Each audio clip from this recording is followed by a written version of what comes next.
Welcome back to Stoner Stack. Today we are diving into the brand new Gemini CLI, your AI sidekick right in the terminal.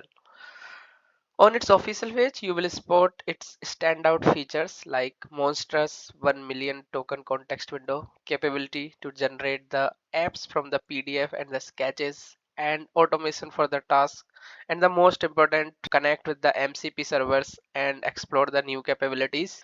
Also, it has the grounding for the queries for Google search. Coming to the next part, they have also provided a guide to set up how you can set up at your machine this Google Gemini CLI. So here are some prerequisites like Node.js version, then you need to execute one of these commands, and then you need to pick the color theme, and in the end you will authenticate using the Google or the Google API. Let's switch to the PowerShell and start the installation. So first of all, we will check the node version. Is it higher than the node version 20? So if you will see, I'm having version 22. If you are not having it, you can install it.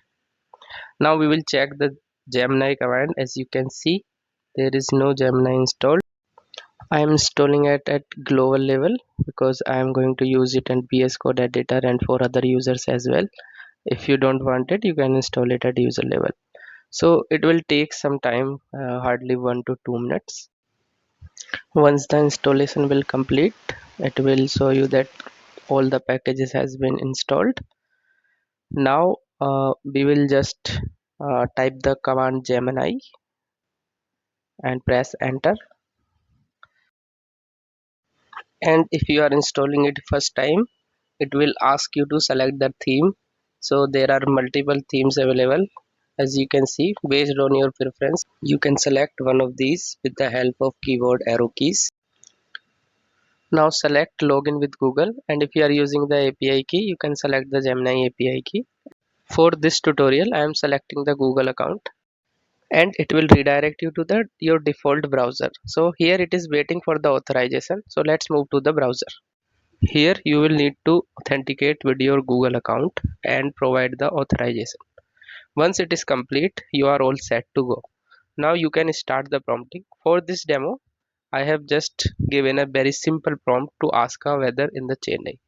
So here it is going to search on web, which shows us that it has the Google search capability as well for grounding purpose, and then it will analyze and then define the weather. I have already created a video where you can see like how we can connect the MCP server with the help of Gemini CLI. You can also use the VS Code terminal with Google Code Assist to use the Gemini CLI VS Code editor directly.